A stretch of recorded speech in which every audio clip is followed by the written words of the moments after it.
प्रिय दर्शकों, एक बार फिर डी के मोटिवेशन यूट्यूब चैनल में आप सभी का स्वागत है। आज का प्रसंग बड़ा ही ज्ञानवर्धक और बड़ा ही मोटिवेशनल है। अगर आप हमारे चैनल पर नए हैं तो चैनल को सब्सक्राइब करें, वीडियो को लाइक करें। तो चलिए शुरू करते हैं। प्रिय दर्शकों, यह कथा प्राचीन युग की है, जब एक व्यापारी जिसका नाम जगदीश था, चांदपुर नामक एक समृद्ध नगर में निवास करता था। जगदीश का कारोबार अत्यंत विस्तृत और दूर दूर तक फैला हुआ था। व्यापार की उन्नति और विस्तार हेतु उसे अक्सर विभिन्न देशों और प्रदेशों की यात्राएं करनी पड़ती थीं। यात्राएं न केवल लंबी होती थीं, बल्कि आर्थिक दृष्टि से भी अत्यंत महत्वपूर्ण थीं। इस व्यापारी का विवाह अन्नपूर्णा नाम की एक अत्यंत रूपवती युवती से हुआ था। अन्नपूर्णा अपनी अनुपम सुंदरता के लिए प्रसिद्ध थी और उसका सौंदर्य पूर्णिमा के चंद्रमा की चमक के समान था। पूरे नगर में उसकी समान रूप राशि वाली कोई अन्य महिला नहीं थी। जगदीश अपनी इस अद्वितीय पत्नी को पाकर अत्यंत प्रसन्न था और स्वयं को अत्यंत भाग्यशाली मानता था। परंतु विवाह के कुछ ही दिनों बाद उसे अपने व्यवसाय के सिलसिले में अन्य देश की यात्रा पर जाना पड़ा। नई नवेली पत्नी को छोड़कर जाना उसके लिए कठिन और भावनात्मक रूप से चुनौतीपूर्ण था, लेकिन व्यापार की जिम्मेदारियां निभाना भी उतना ही आवश्यक था। उसने अपनी पत्नी को आश्वासन दिया कि वह शीघ्र ही अपनी यात्रा समाप्त कर लौट आएगा। इस प्रकार वह अपने व्यापारिक कार्यों के लिए प्रस्थान कर गया। दूसरे नगर पहुंचने पर उसने वहां के व्यापारियों से भेंट की और विभिन्न प्रकार के व्यापारिक सामान खरीदे। उसने अपने सारे कार्य शीघ्रता से निपटाए ताकि वह जल्द से जल्द अपनी प्रिय पत्नी के पास लौट सके। लगभग 10 दिनों तक उस नगर में ठहरने के बाद उसने वापसी की यात्रा आरंभ की। 15 दिनों के भीतर वह अपनी पत्नी के पास वापस आ गया। उसके आने पर उसकी पत्नी अन्नपूर्णा ने उदासी भरे स्वर में कहा, आपके बिना यह 10 दिन मेरे लिए अत्यंत अकेलेपन से भरे रहे। इस घर में न तो कोई परिवार का सदस्य है और न ही कोई संतान जिससे मैं अपने मन की बातें साझा कर सकूं। इस कारण यह घर मुझे सूना और नीरस प्रतीत होता है। व्यापारी ने उसे सांत्वना देते हुए कहा, तुम्हें चिंता करने की कोई आवश्यकता नहीं है अन्नपूर्णा। मैं शीघ्र ही तुम्हारे इस अकेलेपन को दूर करने का कोई उपाय खोजूंगा। इसके बाद व्यापारी अपने साथ लाए हुए सामान को बेचने के लिए बाजार चला गया और अपनी दुकान पर जाकर बैठा। उसने वहां अपना अधिकांश सामान बेच दिया और अच्छा मुनाफा अर्जित किया। परंतु एक बात बार बार उसके मन को व्यथित कर रही थी। वह सोच रहा था कि अपनी पत्नी के अकेलेपन को कैसे दूर किया जाए, क्योंकि व्यवसाय के कारण तो उसे बार बार घर से दूर जाना ही पड़ेगा। कई दिनों तक इस चिंता में डूबे रहने के बाद एक दिन व्यापारी अपनी दुकान पर बैठा हुआ था। तभी उसने बाजार में से गुजरते हुए एक व्यक्ति को देखा जिसके हाथ में एक बड़ा सा पिंजरा था। उस पिंजरे में एक अत्यंत आकर्षक और सुंदर तोता बैठा हुआ था। व्यापारी ने तुरंत उस व्यक्ति को बुलाया। वह व्यक्ति वास्तव में एक बहेलिया था जो पक्षियों को पकड़कर बाजार में बेचने का कार्य करता था।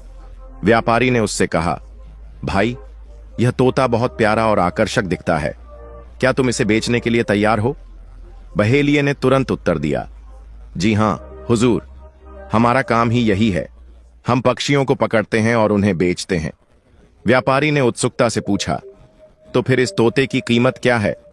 बहेलिये ने उत्तर दिया, हुजूर, इस तोते की कीमत 50 स्वर्ण मुद्राएं हैं। यह सुनकर व्यापारी चकित होकर बोला, क्या 50 स्वर्ण मुद्राएं? यह कीमत तो बहुत अधिक है। बहेलिये ने समझाते हुए कहा, हुजूर, यह कोई साधारण तोता नहीं है। यह अत्यंत बुद्धिमान और समझदार तोता है। यह न केवल मनुष्यों की तरह बोल सकता है, बल्कि आपकी बातों को समझ भी सकता है। बहेलिये की बात सुनकर व्यापारी बहुत प्रसन्न हुआ। उसके मन में विचार आया कि क्यों न वह इस अद्वितीय तोते को खरीदकर अपनी पत्नी को उपहार में दे दे।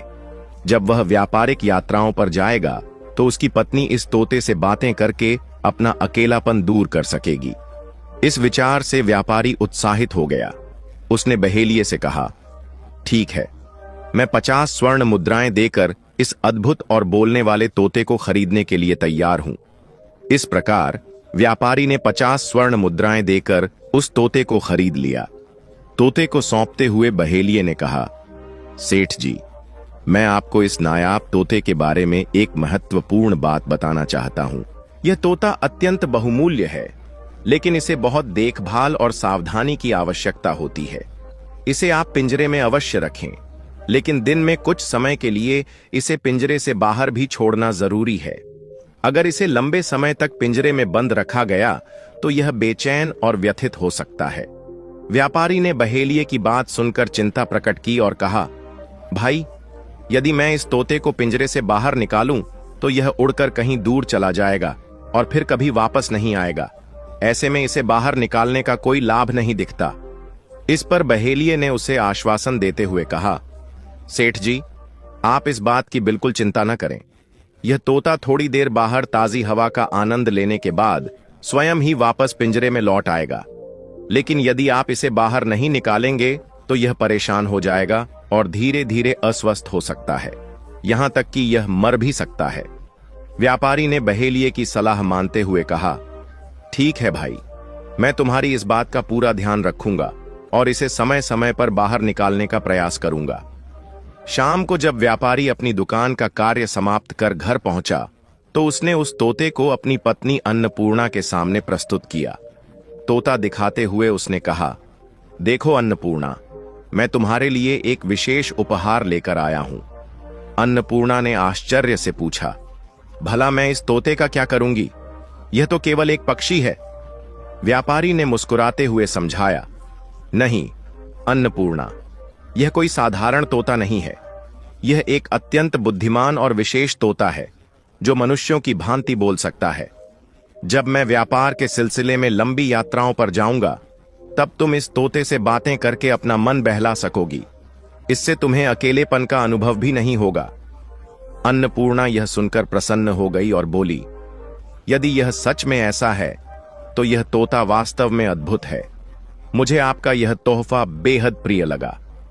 व्यापारी ने फिर उसे चेतावनी देते हुए कहा, अन्नपूर्णा, इस तोते की देखभाल का एक विशेष तरीका है। इसे दिन में एक बार कुछ समय के लिए पिंजरे से बाहर निकालना जरूरी है ताकि यह ताजी हवा में उड़ सके। थोड़ी देर बाद यह स्वयं ही पिंजरे में लौट आएगा। यदि ऐसा न किया गया तो यह बेचैन होकर बीमार पड़ सकता है और इसकी जान भी जा सकती है। उसने अपनी पत्नी को यह सब विस्तार से समझा दिया। इसके बाद जब भी व्यापारी व्यापारिक कारणों से कहीं दूर जाता, अन्नपूर्णा उस तोते से बातें करके अपना मन बहलाती। वह नियमित रूप से दिन में एक बार तोते को पिंजरे से बाहर निकालती और तोता कुछ समय तक घर के आसपास उड़ने के बाद स्वयं ही पिंजरे में लौट आता। अब अन्नपूर्णा को अकेलापन महसूस नहीं होता था और वह तोते के साथ समय बिताने लगी। कुछ समय इसी तरह बीता। एक बार व्यापारी को फिर से अपने व्यापारिक काम के लिए किसी अन्य देश की लंबी यात्रा पर जाना पड़ा। इस बार उसे अपनी यात्रा में अधिक समय लग गया। इसी बीच कुछ महीनों बाद एक दिन ऐसा हुआ कि वह तोता अचानक घर के बाहर एक बड़े पेड़ की डाल पर जाकर बैठ गया। वहां से उसने मनुष्यों की भाषा में जोर जोर से चिल्लाना शुरू कर दिया। तोता कह रहा था, सौदागर की पत्नी विश्वासघाती है। यह स्त्री अपवित्र और आचरणहीन है। इसने सौदागर के साथ बड़ा छल किया है। इसे घर से निकाल दो। यह सुनकर लोग अचंभित रह गए। सुबह सुबह जो भी व्यक्ति उस पेड़ के नीचे से गुजरता, तोता वही बातें दोहराने लगता। सौदागर की पत्नी विश्वासघाती है। यह स्त्री अमंगलकारी है। तोता बार बार यही कहता रहा। प्रिय दर्शकों, जैसे ही एक व्यक्ति उस पेड़ के पास से गुजरा, उसने तोते की बातें सुनी और हैरानी से वहीं रुक गया। वह जिज्ञासा पूर्वक पेड़ की ओर देखने लगा जहां वह तोता बैठा हुआ था। उस व्यक्ति ने जब तोते को पकड़ने का प्रयास किया तो वह उड़कर कुछ दूरी पर जाकर बैठ गया और वही बातें फिर से जोर जोर से बोलने लगा। सौदागर की पत्नी विश्वासघाती है। यह अन्य पुरुषों को अपने घर बुलाती है। तोते की इन बातों को सुनकर वह व्यक्ति भयभीत हो गया और सोचने लगा कि यह कैसा विचित्र पक्षी है जो इस घर की महिला के निजी रहस्य सबके सामने उजागर कर रहा है। वह व्यक्ति वहीं खड़ा सोच रहा था कि इतने में कुछ और लोग वहां इकट्ठा हो गए। उन्होंने उस व्यक्ति से पूछा, तुम कौन हो और यहां क्यों खड़े हो? कहीं तुम इस घर में झांकने की कोशिश तो नहीं कर रहे? ये कोई सही आदत नहीं है। वह व्यक्ति सफाई देते हुए बोला, मैं पहली बार इस इलाके में आया हूं और किसी के घर में झांकने की कोशिश नहीं कर रहा हूं। लेकिन यह किसका घर है? इसके बाहर यह तोता बैठा है और जोर जोर से अपनी मालकिन के बारे में अजीब अजीब बातें कर रहा है। यह तो ऐसी ऐसी बातें बोल रहा है जो मैं आप सबके सामने दोहरा भी नहीं सकता।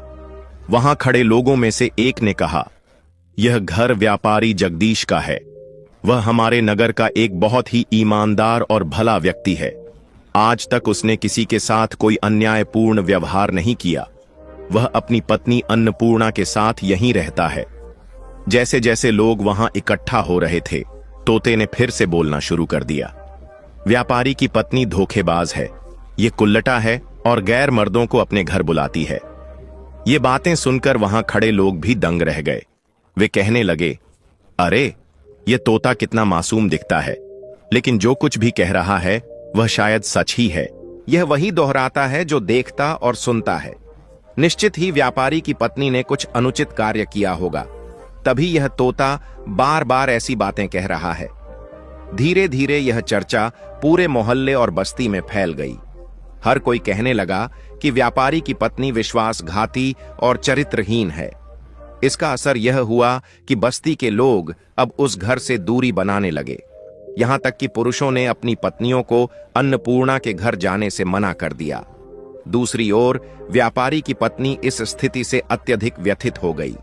उसे यह समझ नहीं आ रहा था कि आखिर क्यों बस्ती के लोग, खासकर महिलाएं, उसके घर आना जाना बंद कर चुकी थीं।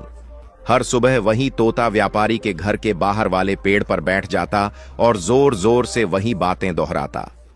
व्यापारी की पत्नी धोखेबाज है, यह कहने के बाद तोता फिर गायब हो जाता। किसी को यह नहीं पता था कि वह तोता आखिर कहां चला जाता है। इस बीच पूरे नगर में यह अफवाह आग की तरह फैल गई कि व्यापारी की पत्नी गलत आचरण की है और इसी कारण उसका पति उसे छोड़कर चला गया है। वास्तव में व्यापारी इस बार अपने व्यापार के सिलसिले में बहुत लंबी यात्रा पर गया हुआ था।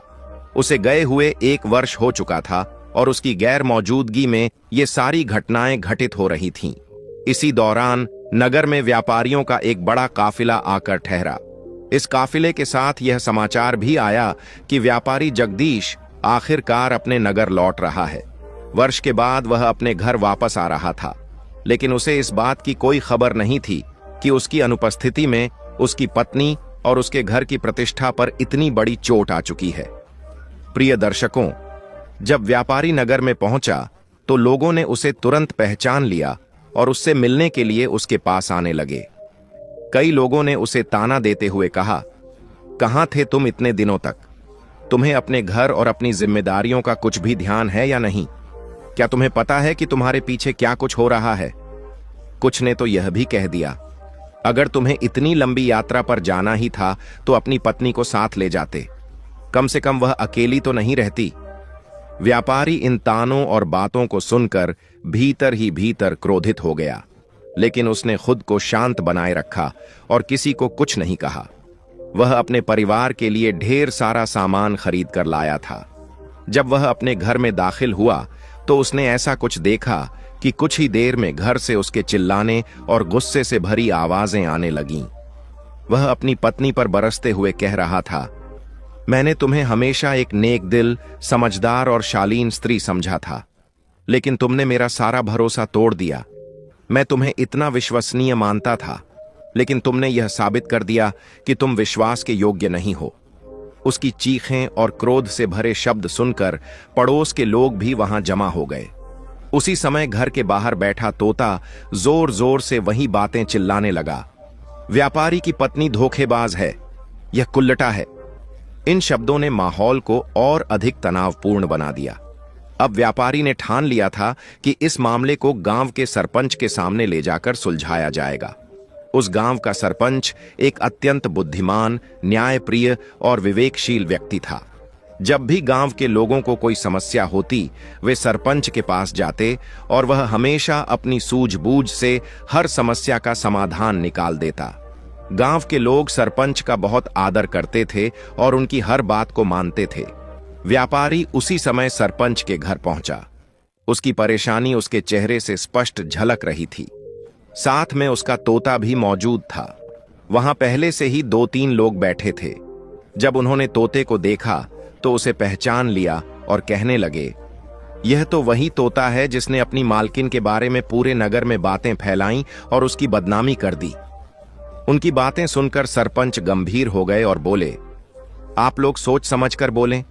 बिना किसी ठोस सबूत के किसी पर आरोप लगाना सरासर गलत है। यह सुनकर वहां खड़े लोग थोड़े शांत हो गए। वह व्यक्ति सफाई देते हुए बोला, सरपंच जी, हमने केवल वही कहा है जो हमने सुना है। इस तोते ने स्वयं सबके सामने यह बातें कही हैं और नगर के लोग भी यही चर्चा कर रहे हैं। सरपंच अब थोड़ा नाराज हो गए और बोले, आप लोग सिर्फ सुनी सुनाई बातों पर यकीन करके किसी के चरित्र पर आरोप नहीं लगा सकते। इस तरह की अफवाहें फैलती हैं और यह सब आप जैसे लोगों की वजह से होता है। तभी वह तोता सरपंच की ओर देखकर बोला, सरपंच जी, आपको मेरा प्रणाम। आपसे मिलकर मुझे बेहद खुशी हो रही है। यह बात तोते ने बार बार दोहराई। सरपंच हैरानी से उसकी ओर देखने लगे। उन्होंने अपना हाथ आगे बढ़ाया और तोता उड़कर उनके हाथ पर जा बैठा। वह बार बार अपनी चोंच से सरपंच का हाथ चूमने लगा। सरपंच उसकी इस हरकत से और भी चकित हो गए।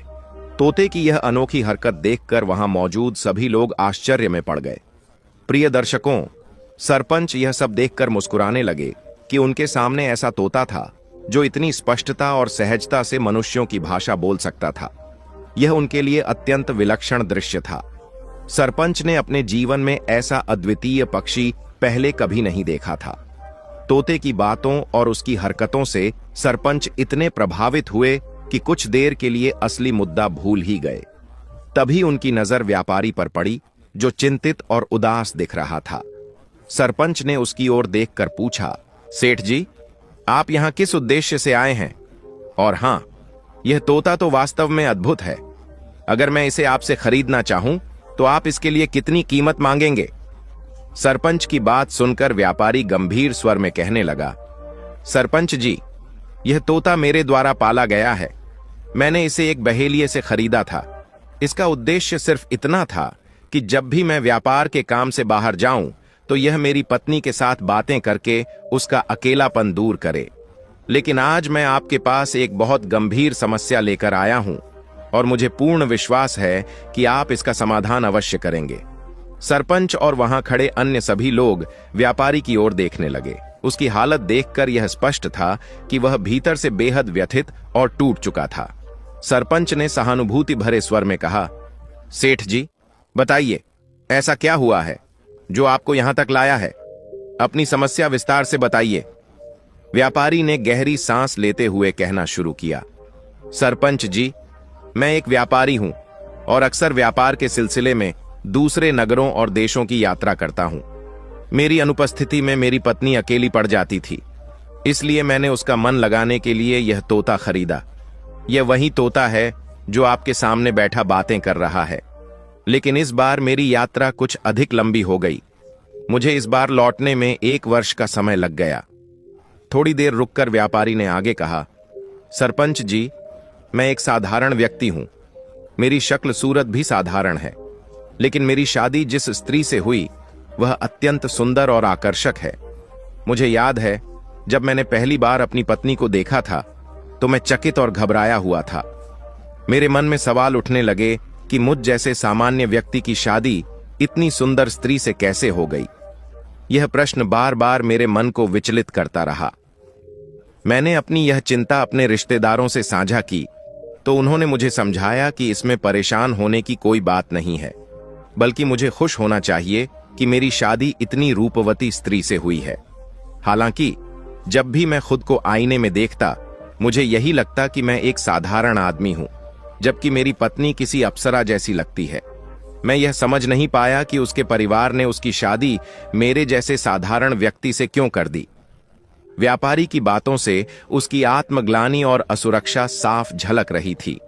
वहां खड़े सभी लोग उसकी कहानी सुनकर गंभीर हो गए।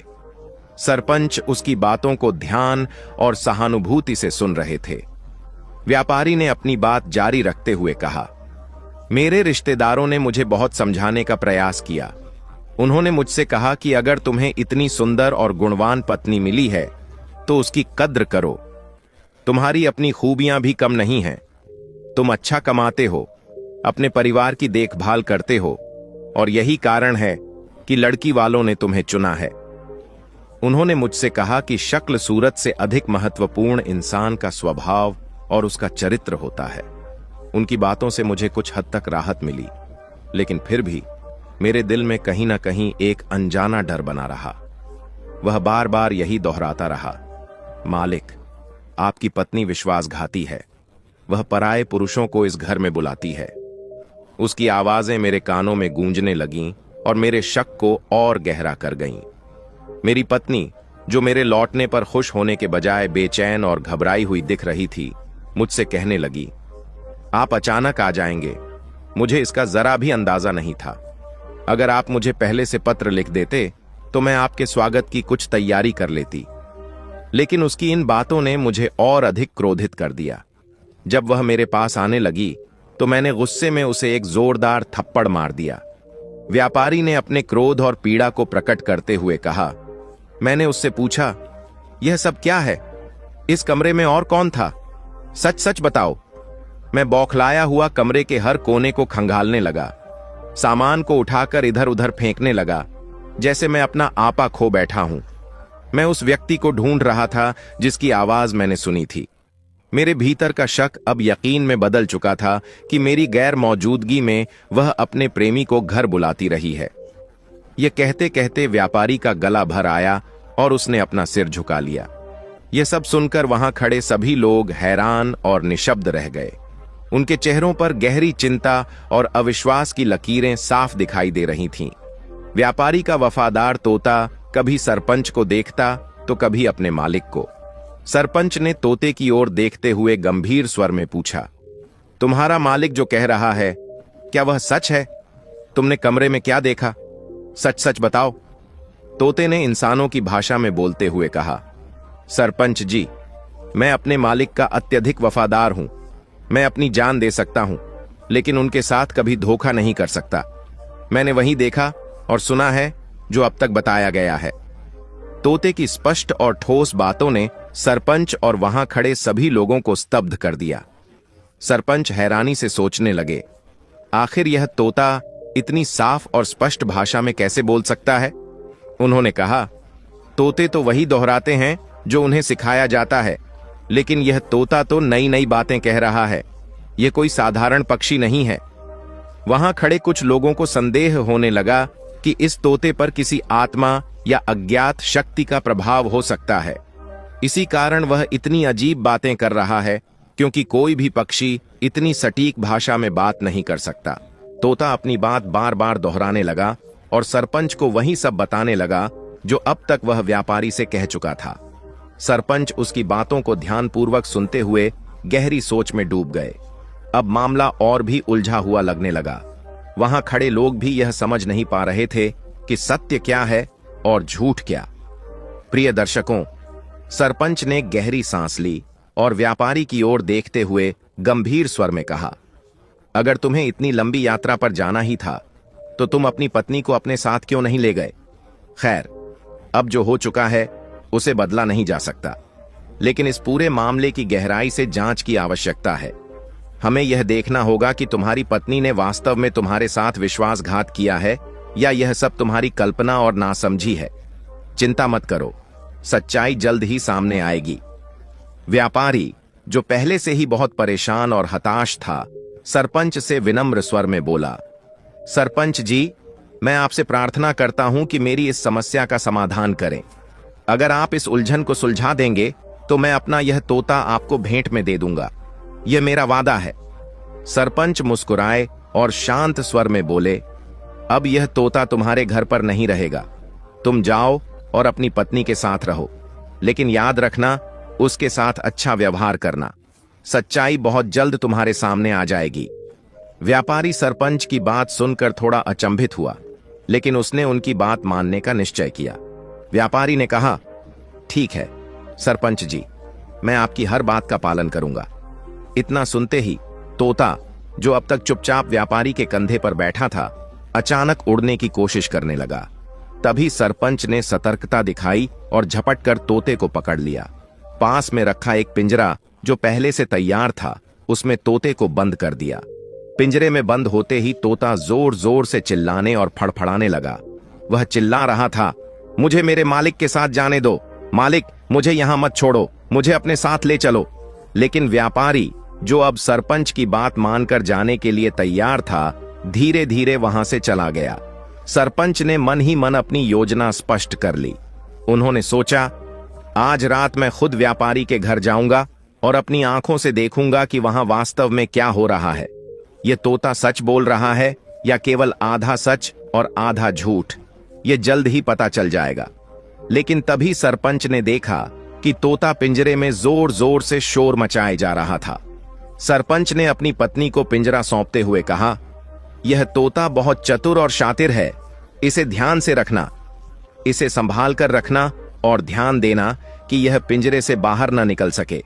खास तौर पर यह सुनिश्चित करना कि इसे इस बात का जरा भी अंदाजा न लगे कि हमारे घर से व्यापारी के घर का रास्ता कौन सा है।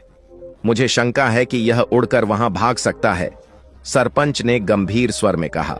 फिर उन्होंने अपना भेष बदला ताकि कोई उन्हें पहचान न सके और व्यापारी के घर की ओर निकल पड़े। चूंकि व्यापारी ने पहले ही अपना घर बता दिया था, इसलिए रास्ता ढूंढने में उन्हें कोई परेशानी नहीं हुई। घर के करीब पहुंचकर सरपंच ने सतर्कता से उस घर का मुआयना किया।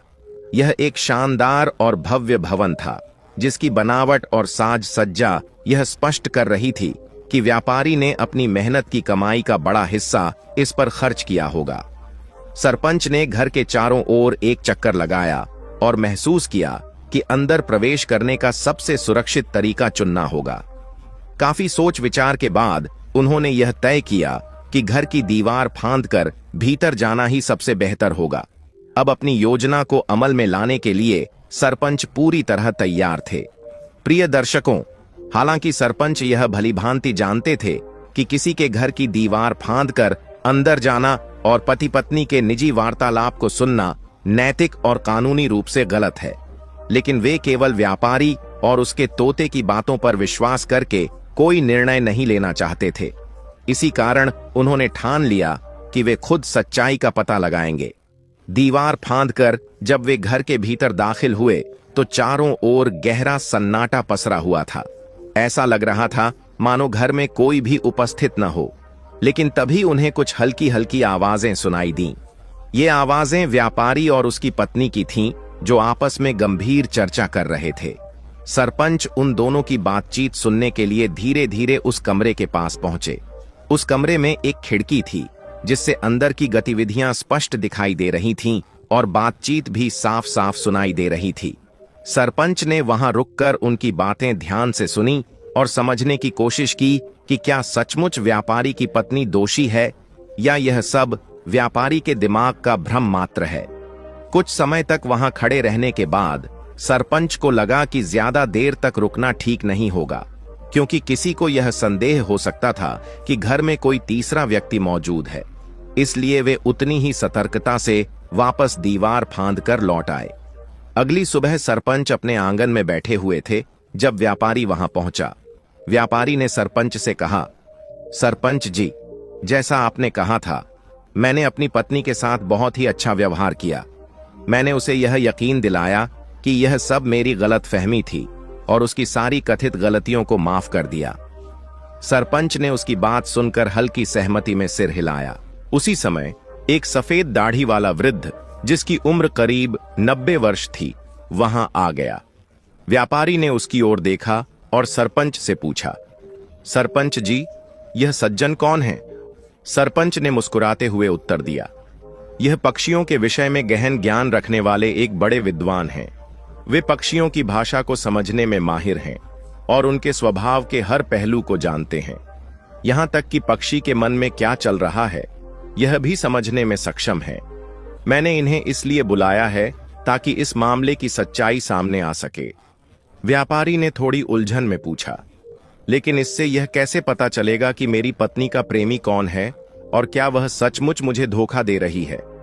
उसी समय सरपंच की पत्नी वह तोता लेकर आ गई जिसे पिंजरे में बंद किया गया था। जैसे ही तोते को कमरे में लाया गया, उसने जोर से बोलना शुरू कर दिया। यह व्यापारी की पत्नी विश्वासघाती है, यह कुल्लटा है और घर में पराए मर्दों को बुलाती है। तोते की इन बातों को सुनकर व्यापारी का गुस्सा फिर भड़क उठा। वह सरपंच से कहने लगा, सरपंच जी, मेरा तो मन करता है कि मैं अपनी पत्नी को खत्म कर दूं। यह कहते हुए वह फूट फूट कर रोने लगा। सरपंच ने उसे शांत करने की कोशिश की और संयम भरे स्वर में समझाया, जल्दबाजी में कोई फैसला लेना सही नहीं होगा। इस दौरान सरपंच के दिमाग में व्यापारी और उसकी पत्नी की रात की बातचीत की स्मृतियां तैरने लगीं। वह दृश्य उनकी आंखों के सामने घूमने लगा जब रात में व्यापारी की पत्नी बेहद घबराई हुई एक कोने में बैठी थी और अपने पति से कह रही थी, मैंने तुम्हारे साथ कोई बेईमानी नहीं की, कृपया मुझे सजा मत देना। प्रिय दर्शकों, उस समय व्यापारी ने अपनी पत्नी से बहुत ही शांत और नरम लहजे में बात की थी, लेकिन उसकी आंखों में अभी भी संदेह की झलक साफ दिखाई दे रही थी। सरपंच, जो अब अपने घर लौट आए थे, व्यापारी की पत्नी के व्यवहार और चरित्र को लेकर गहरी सोच में डूबे हुए थे। उनके मन में कई सवाल उठने लगे थे जिनका जवाब जल्द ही खोजना जरूरी था। सरपंच को चिंता थी कि कहीं व्यापारी अपने क्रोध और हताशा में मानसिक संतुलन न खो बैठे। दूसरी ओर वह वृद्ध विद्वान, जो पक्षियों के बारे में विशेष ज्ञान रखता था, बड़ी देर से उस तोते से बातचीत कर रहा था। वह हर बात को अत्यंत ध्यान और गंभीरता से सुन रहा था। जब भी तोता कुछ कहता, वह वृद्ध व्यक्ति सरपंच की ओर देखता और फिर गहन सोच में पड़ जाता। कुछ देर बाद विद्वान ने सरपंच को अलग कमरे में बुलाया और कहा कि वह तोते के व्यवहार के बारे में कुछ महत्वपूर्ण बातें बताना चाहता है। सरपंच ने यह सुनकर कहा, आप इस तोते को कुछ दिनों के लिए अपने साथ ले जाइए और पूरी जांच पड़ताल करने के बाद मुझे इसकी सच्चाई बताइए। वृद्ध ने सहमति में सिर हिलाया और कहा, ठीक है, मैं इसे अपने साथ ले जाऊंगा। यह कहकर वह तोते को लेकर चला गया। इसके बाद सरपंच ने अपनी पत्नी से कहा, तुम व्यापारी की पत्नी को बुलाकर लाओ, हमें उससे बात करनी होगी। कुछ समय बाद सरपंच की पत्नी वापस आई और कहा, व्यापारी की पत्नी यहां आने से मना कर रही है। उसका कहना है कि वह अपने पति की अनुमति के बिना घर से बाहर नहीं जा सकती। अगर सरपंच जी को कुछ बात करनी है तो वे स्वयं मेरे पास आएं। यह सुनकर सरपंच ने तुरंत अपना भेष बदला और साधु के रूप में व्यापारी के घर पहुंच गए। उन्होंने दरवाजा खटखटाया, लेकिन व्यापारी की पत्नी ने दरवाजा खोलने से इनकार कर दिया। जब उन्होंने दोबारा दरवाजा खटखटाया तो अंदर से आवाज आई, कौन है? मेरे पति घर पर नहीं हैं, आप यहां से चले जाएं। सरपंच यह सुनकर सोचने लगे कि यह स्त्री बहुत ईमानदार और मर्यादित प्रतीत होती है। उन्होंने अपनी असली पहचान बताई, तब जाकर उसने दरवाजा खोला। सरपंच ने अंदर जाकर कहा, देखो बहन, अगर तुम मुझसे सब कुछ सच सच बताओगी तभी मैं तुम्हारे और तुम्हारे पति के बीच इस मामले का सही निर्णय कर पाऊंगा। यह सुनकर वह स्त्री घबरा गई और कांपती हुई आवाज में बोली, सरपंच जी, वह तोता केवल एक साधारण पक्षी है, वह कुछ भी कह सकता है। उसकी बातों पर भरोसा कर मुझ पर शक मत कीजिए। आप मुझ पर इतने गंभीर आरोप मत लगाइए। मुझे तो ऐसा लगता है कि मेरा मर जाना ही बेहतर होगा। सरपंच ने उसे शांत करते हुए कहा, यह समय ऐसी बातें करने का नहीं है। मुझे सच बताओ, क्या तुम्हारा विवाह से पहले किसी और के साथ कोई रिश्ता था, या क्या तुम्हारे पति की गैर मौजूदगी में तुमने अपने घर में किसी और को बुलाया था? उन्होंने जोड़ा, वह तोता मासूम है, वह झूठ नहीं बोल सकता। उसने जो देखा वही कहा है। यह सुनकर व्यापारी की पत्नी और अधिक घबरा गई। उसकी आंखों से आंसू बहने लगे। वह गिड़गिड़ाती हुई बोली, भगवान के लिए मुझ पर विश्वास कीजिए, मुझ पर इतने घिनौने आरोप मत लगाइए। मेरे पति पहले से ही मुझसे नाराज हैं। सरपंच ने गंभीर स्वर में कहा, तुम्हारा पति मेरे पास भी आया था। उसने कहा कि वह गुस्से में आकर तुम्हें खत्म कर देना चाहता है। मैंने ही उसे शांत किया और समझाया। अब तुम मुझसे सच सच कहो, मेरे सामने झूठ या मक्कारी नहीं चलेगी। अगर तुम सच बोलोगी तो मैं तुम्हारी मदद कर सकता हूं। व्यापारी की पत्नी लगातार रो रही थी। उसकी चुप्पी से सरपंच को लगा कि वह या तो वास्तव में परेशान है या बहुत चालाकी से कुछ छिपा रही है। सरपंच सोचने लगे कि शायद वह स्त्री निर्दोष है या फिर उसने व्यापारी के साथ किसी मजबूरी में विवाह किया था और अब अपने पति से दूर रहने के कारण अपने प्रेमी को घर बुला लिया हो। इन संभावनाओं को ध्यान में रखते हुए सरपंच ने इस मामले को और गहराई से समझने का निर्णय लिया। अंत में उन्होंने महसूस किया कि व्यापारी की पत्नी से वह और कुछ नहीं जान पाएंगे, इसलिए वह वहां से लौट आए। जब सरपंच अपने घर पहुंचे तो उन्होंने सारी घटनाएं और अपने विचार अपनी पत्नी के साथ साझा किए। उनकी पत्नी ने कई तरह की सलाह दी, लेकिन सच अब भी स्पष्ट नहीं था।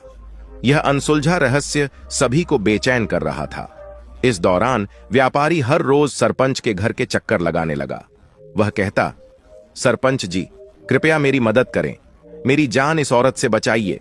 अब मैं इसे और सहन नहीं कर सकता। आप मेरे धैर्य की परीक्षा ले रहे हैं। मैं इस धोखेबाज औरत के साथ अब और नहीं रह सकता। उसके धोखे का गवाह एक पक्षी है। व्यापारी का गुस्सा और उसकी परेशानियां दिन ब दिन बढ़ती जा रही थीं।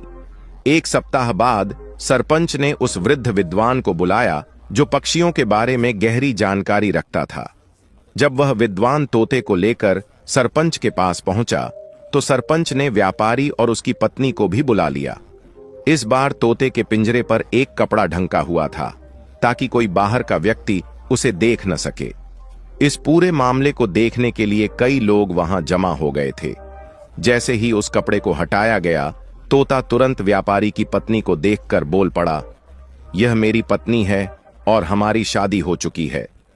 अगर तू इसे मेरे पास नहीं लौटाएगा तो मैं तुझे जान से मार दूंगा। एक तोते के मुंह से ऐसी बातें सुनकर वहां खड़े सभी लोग स्तब्ध रह गए। व्यापारी पूरी तरह से क्रोध में था। वह उग्र स्वर में चिल्लाते हुए बोला, यह सब बकवास है। तुम एक पक्षी हो और मेरी पत्नी एक इंसान। यह कैसे संभव है कि उसकी शादी तुमसे हुई हो? तोते ने शांत स्वर में उत्तर दिया, तुम चुप रहो, मैं कह रहा हूं कि उसकी शादी मुझसे हुई है। इसके बाद वहां और भी लोग इकट्ठा हो गए जो सरपंच के बुलावे पर वहां आए थे। व्यापारी अब सरपंच को घूरते हुए कहने लगा, सरपंच जी, मैं आपके घर के चक्कर काट काट कर थक गया हूं, लेकिन आपने अभी तक मेरी समस्या का कोई समाधान नहीं निकाला। व्यापारी का गुस्सा अब अपने चरम पर था। सरपंच ने शांत स्वर में व्यापारी से पूछा, ठीक है, पहले यह बताओ कि क्या तुम्हारे आसपास के लोग भी किसी समस्या का सामना कर रहे हैं? यह सुनकर मोहल्ले के लोग बोल पड़े, सरपंच जी, कुछ समय पहले हमारे मोहल्ले में एक अजीबोगरीब चोर आ गया था। जब हम रात में सोते थे तो वह हमारी कोई ना कोई चीज चुरा ले जाता था। हम सभी परेशान थे क्योंकि हमें समझ नहीं आ रहा था कि आखिर यह चोर कौन है जो इतनी चालाकी से हमारी चीजें चुराने में सफल हो जाता है। उन्होंने आगे कहा, हमने अपने घरों की सुरक्षा के लिए चौकीदार भी रखे थे, लेकिन वह चोर इतनी चुपके और चालाकी से घरों में घुसता था कि हमें कभी उसकी भनक तक नहीं लगी। वह हमारी कीमती चीजें चुरा कर ले जाता था, जैसे सोने की अंगूठियां, गहने और अन्य मूल्यवान वस्तुएं। लेकिन फिर एक दिन ऐसा हुआ कि सुबह के समय चौपाल पर एक पोटली रखी मिली। जब हमने उसे खोला तो उसमें वह सारी चीजें थीं जो हमारे घरों से गायब हुई थीं। इस तरह हमारी खोई हुई चीजें वापस मिल गईं और हमने राहत की सांस ली। इसके बाद हमने इस घटना को भुला दिया। यह सब सुनकर व्यापारी की पत्नी अन्नपूर्णा का चेहरा भय और घबराहट से कांपने लगा। उसके माथे पर पसीने की बूंदें साफ नजर आ रही थीं, जैसे वह किसी गहरे डर का सामना कर रही हो। सरपंच ने उसकी हालत देखी और धीरे से पूछा, अन्नपूर्णा, मोहल्ले के लोग अपनी सच्चाई बयां कर चुके हैं। अब बताओ, क्या तुम भी आगे की सच्चाई बताओगी या मुझे इसे उजागर करना पड़ेगा? यह सुनते ही अन्नपूर्णा का दिल तेजी से धड़कने लगा। वह बेहद घबराई हुई नजर आ रही थी। हालांकि व्यापारी को यह समझ नहीं आ रहा था कि चोरियों का इन घटनाओं से क्या संबंध हो सकता है।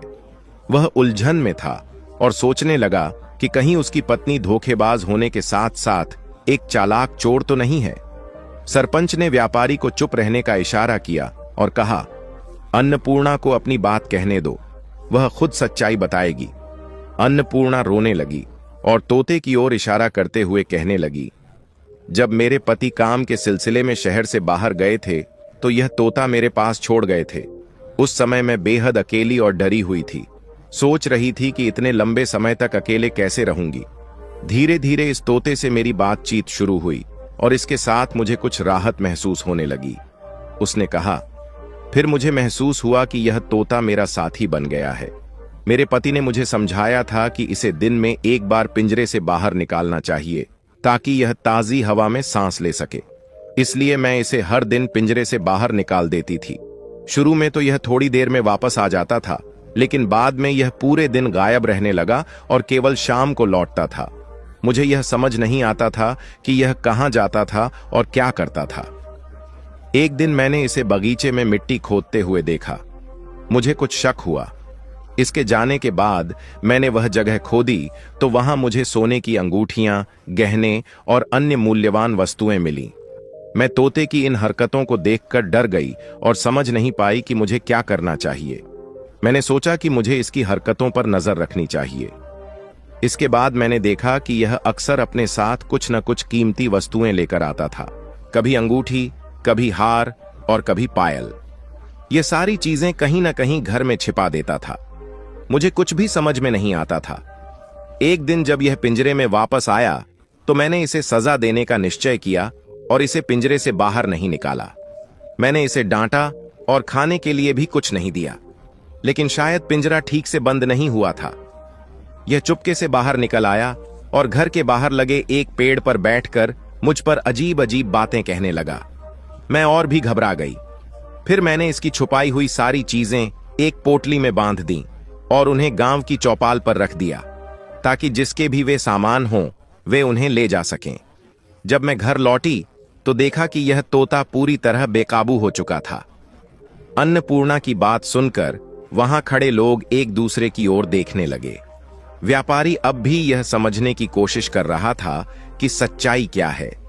सरपंच ने गंभीरता से सब कुछ सुना और अब इस मामले को सुलझाने के लिए अंतिम निर्णय लेने का मन बना लिया। इसने मुझ पर इतने जोर से हमला किया कि मेरी स्थिति पूरी तरह बिगड़ गई। अपनी चोंच और नुकीले पंजों से इसने मुझे इतनी बुरी तरह घायल किया कि मेरे कपड़े कई जगह से फट गए। मेरी हालत देखकर जब मेरे पति घर लौटे तो वह मुझे देखकर चौंक गए और समझ नहीं पाए कि मेरे साथ ऐसा क्या हुआ। लेकिन इस पूरी घटना की असली वजह वही तोता था। तभी वह वृद्ध व्यक्ति जो पक्षियों का विशेषज्ञ था बोल पड़ा। उसने कहा, यह तोता बहुत ही चालाक और शातिर है। मैंने इसे पूरे 1 सप्ताह तक अपने घर में रखा, इससे बातें की और इसकी पूरी सच्चाई उगलवाई। यह तोता पहले चोरों के एक समूह के साथ रहता था। उन चोरों ने इसे बचपन से पाला और प्रशिक्षित किया था। उन्होंने इसे अपनी योजनाओं के तहत काम करना सिखाया और यहां तक कि बोलना भी सिखाया। ये वही करता था जो चोर इसे करने के लिए कहते थे। वृद्ध ने आगे कहा, चोर अपने अपराधों को अंजाम देने के लिए इस तोते का इस्तेमाल करते थे। जब भी उन्हें किसी अमीर मोहल्ले में चोरी करनी होती तो वे इस तोते को किसी ऐसे व्यक्ति के पास बेच देते थे जिसके पास अच्छा घर हो। जिस बहेलिये ने इसे व्यापारी के पास बेचा था वह भी उन्हीं चोरों के गिरोह का सदस्य था।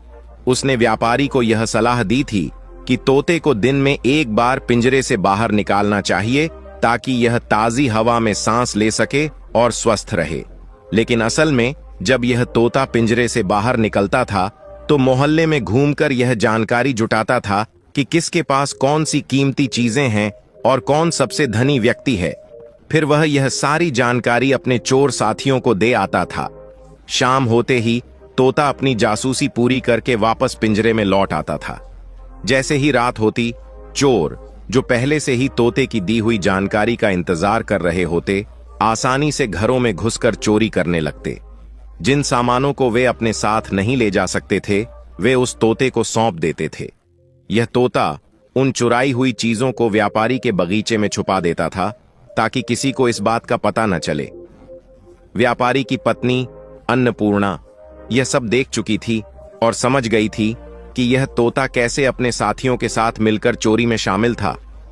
अन्नपूर्णा ने महसूस किया कि इस तोते को जिंदा रखना बहुत खतरनाक हो सकता है। उसे एहसास हुआ कि अगर यह तोता जीवित रहा तो यह अपने चोर साथियों के साथ मिलकर इसी तरह चोरियां करवाता रहेगा। यह न केवल उनके जीवन में अशांति लाएगा, बल्कि अन्नपूर्णा जैसी नेक और ईमानदार महिला की जिंदगी को भी बर्बाद कर देगा। अब अन्नपूर्णा को यह लगने लगा कि इस तोते को जीवित रखने का कोई लाभ नहीं है और इसकी मौत ही सबसे उचित समाधान हो सकती है। इसी विचार के साथ उसने यह सुझाव दिया कि इस तोते को मार दिया जाना चाहिए। जब व्यापारी ने यह सुना तो उसने तुरंत झपटकर उस तोते को अपनी पकड़ में ले लिया। बिना समय गंवाए उसने उसकी गर्दन मरोड़ दी। वह तोता वहीं तड़प तड़प कर मर गया। यह देखकर अन्नपूर्णा की आंखों में आंसू आ गए, लेकिन उसने खुद को संभालते हुए व्यापारी से कहा कि अब वह अपनी गलती को समझे। इसके बाद व्यापारी ने अन्नपूर्णा से दिल से माफी मांगी और उसे अपने साथ घर वापस ले गया। प्रिय दर्शकों, हम आशा करते हैं आपको यह कहानी बेहद पसंद आई होगी और आप इस कहानी से बहुत ही प्रेरणा लेंगे। तो मिलते हैं आपसे अगली वीडियो में। तब तक के लिए अपना ख्याल रखिए और खुश रहिए। धन्यवाद।